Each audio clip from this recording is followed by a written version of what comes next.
Christo, bonjour. Bonjour. Un petit mot quand même sur ce match à Charletti, qui a dû vous laisser des regrets, on imagine. C'est déjà pour la question. Le match contre Paris FC a été le premier match vraiment compliqué pour nous. On a été vraiment déçus du résultat. Et j'espère qu'on va relever la tête sur le match de demain. Pour vous, ce match demain contre Grenoble peut quand même vous permettre de continuer à rêver une fin de saison palpitante? Ouais, en effet, ce match ça va être un match vraiment important pour nous. On a besoin de la victoire à tout prix pour arriver cette très belle fin de saison et garder la visibilité chez nous. On vous a vu vous révéler, c'est-à-dire au milieu de terrain, quelquefois plus défensif, quelquefois plus offensif. Quel est votre vrai poste? Là où vous vous sentez mieux? Moi, je me suis mis au 6. Et concrètement, qu'avez-vous appris dans cette saison du côté du Sporting Club de Bastia depuis en fait votre arrivée ici à Bastia dans le football européen, au contact aussi de Benoît Tableau, de Frédéric Cantonnet? Qu'est-ce que vous avez appris? Déjà, ces deux grands coachs qui m'ont appris à vraiment bien grandir. Ils m'ont beaucoup aidé, ils m'ont donné de la confiance. Grâce à eux, j'ai eu confiance en moi aussi. Lors de votre dernière présence à Fourial, vous avez marqué. Vous pouvez déjà nous dire ce que ça vous fait et ce ballon, comment vous le sentiez venir? En vrai, c'était déjà un immense plaisir pour moi parce qu'il y avait mon père déjà dans les tribunes. Et ce ballon, j'ai marqué ce but avec la détermination parce que c'était pas un ballon évident. Je suis allé chercher et j'ai poussé une action et j'ai planté. C'est pas vrai. Non. Ça vous a fait beaucoup de bien pour la confiance de marquer ce but, ou vous avez tenté des choses cette année, des dribbles, tenter du jeu?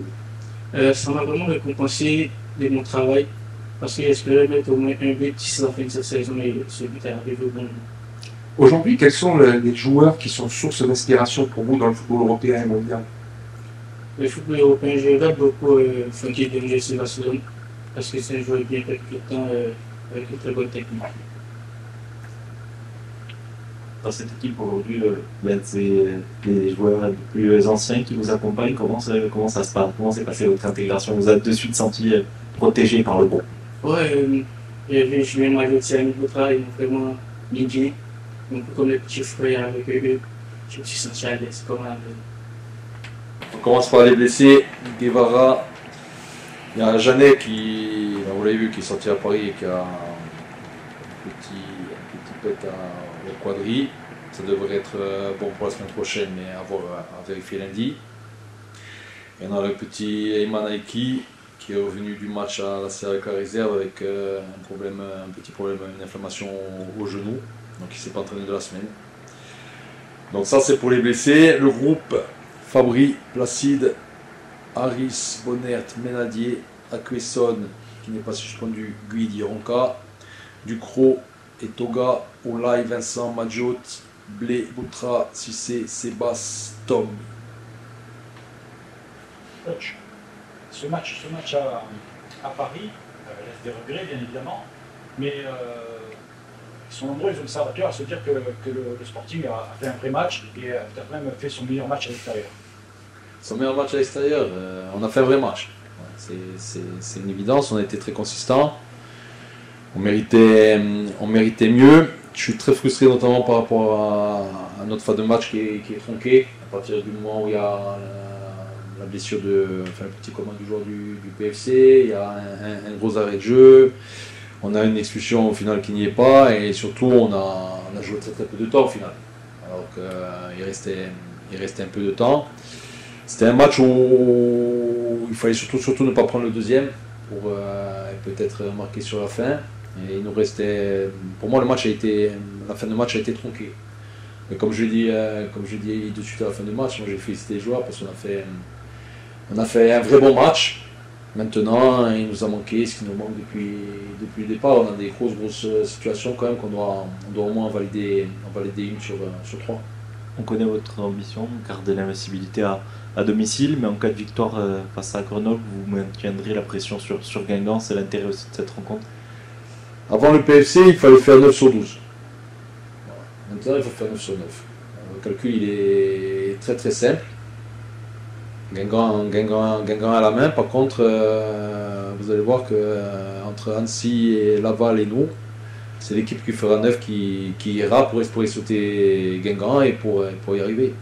À moins, ça ira pas. On sent que finalement, le fait d'avoir cette 5e place sous le nez, ça vous a donné faim, que ce soit aux joueurs, que ce soit à vous, que cette 5e place, quelque part, elle s'est initiée dans cette fin de saison de façon un peu imprévue. Non, moi j'ai faim depuis le départ. J'ai faim depuis le départ, c'est pour ça que sur 2024, là, nos 6 premiers mois, on a eu cette série incroyable de matchs nuls. J'étais très très frustré, notamment par rapport au scénario des matchs et ce qu'on produisait. Donc non, j'ai faim depuis le départ. Après, la réalité, c'est que sur cette fin de saison, malgré cette longue période sans victoire, ça s'est réouvert un peu. Je le dis depuis le départ, tant que la fenêtre elle est ouverte, il faut faire tout pour y rentrer. Mais à un moment donné, malheureusement, elle se ferme, mais aujourd'hui, elle est encore ouverte. Elle est minime, mais elle est ouverte. Aujourd'hui, c'est pas usant mentalement, frustrant, que de se dire on n'est pas si loin, on a fait un bon match, il n'a pas manqué grand-chose. On a l'impression que c'est le résumé un petit peu de la saison du Sporting, ce match face au Paris FC. Alors déjà, usant mentalement, oui. C'est usant d'abord pour les joueurs, c'est usant pour le staff, parce que ça rigole jamais totalement pour nous. Maintenant, depuis le départ, je ne me contente pas de faire on y était presque ou c'est correct ou non. Je m'attache aussi à travailler ce qui ne va pas pour que ça nous sourie totalement. Et comme je l'ai dit depuis le départ, si sur la durée c'est comme ça, c'est qu'il y a aussi des raisons. Mais c'est une saison. Quand on joue le maintien, c'est épuisant. Quand on joue le football, c'est épuisant tout le temps. Bon, de toute façon, c'est épuisant tout le temps. Même quand là, si vous terminez la saison en roue libre, vous êtes maintenu, il n'y a plus d'enjeu. Pour se tirer les joueurs, c'est épuisant. Mais la saison, on a eu trop peu, à mon goût, de moments où on aurait pu vraiment profiter. Voilà, tu profites quand tu gagnes 2-3 matchs d'affilée, quand tu as cette dynamique-là. Nous, la dynamique, très positive, on l'a jamais vraiment eu.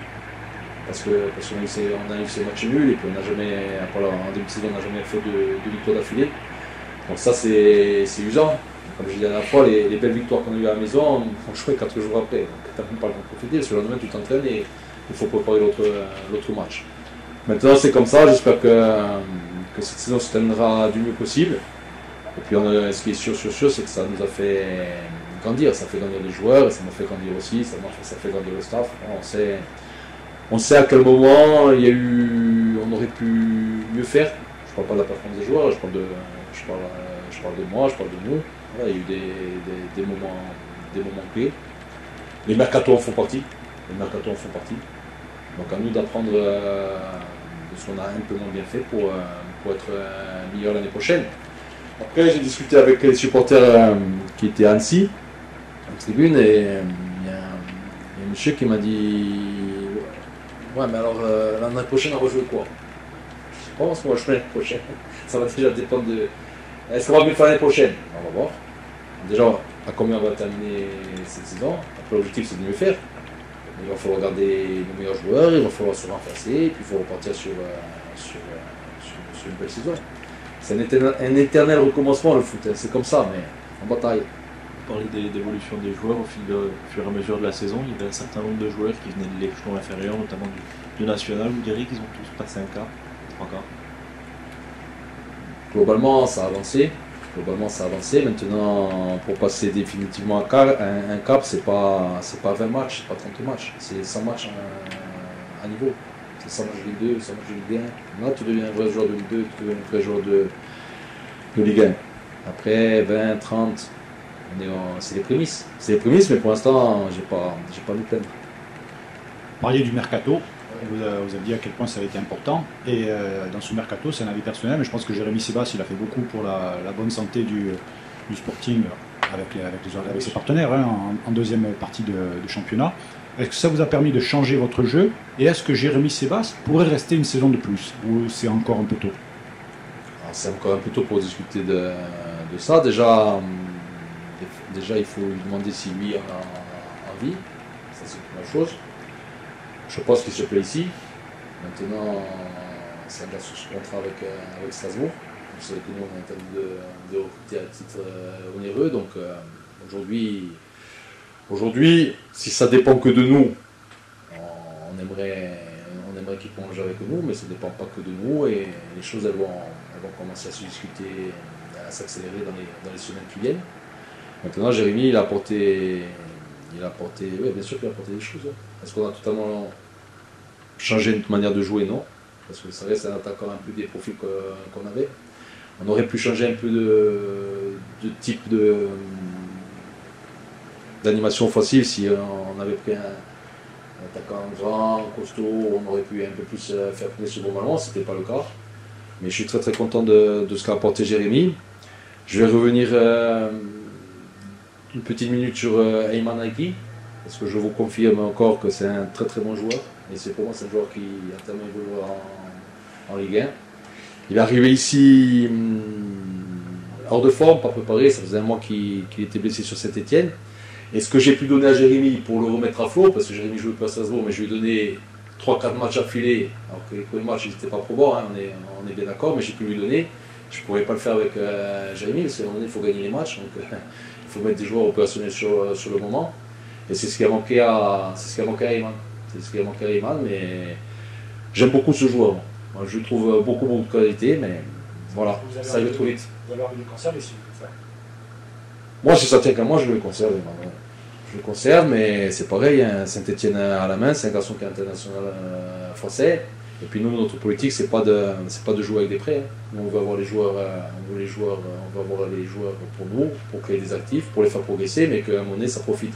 Au-delà du résultat sur l'instant T, que ça profite au club économiquement. Donc on ne peut pas faire 36 000 prêts. Alors, l'intérêt de cette fin de saison, quelque part un peu en lien avec ce que vous a dit ce supporter du côté d'Annecy, n'est-il pas aussi de créer quelque part un effet d'entraînement pour la saison prochaine, en faisant une bonne fin de saison, peu importe au final le classement, à la fois pour attirer des joueurs, mais aussi pour tout simplement faire que le public soit déjà bien engagé sur la saison à venir, avec une belle fin de saison? Bien sûr, la fin de saison doit être positive. On a 2 matchs à la maison qu'on doit gagner. Et moi, je suis intimement convaincu que même s'il y a une cassure et une trêve et qu'à chaque saison, il y a sa vérité, la dynamique d'une fin de saison, elle est importante pour démarrer la suivante. Maintenant, quoi qu'il se passe maintenant, la saison du Sporting aura été correcte, mais je ne m'en contente pas. Je la veux très correcte. Justement, pour être très correct, il faut déjà battre cette équipe de Grenoble. Comment on aborde cette rencontre? Parce qu'en face, c'est une équipe qui ne joue plus rien, qui est sur courant alternatif depuis quelques semaines. Comment on joue contre ce genre d'équipe?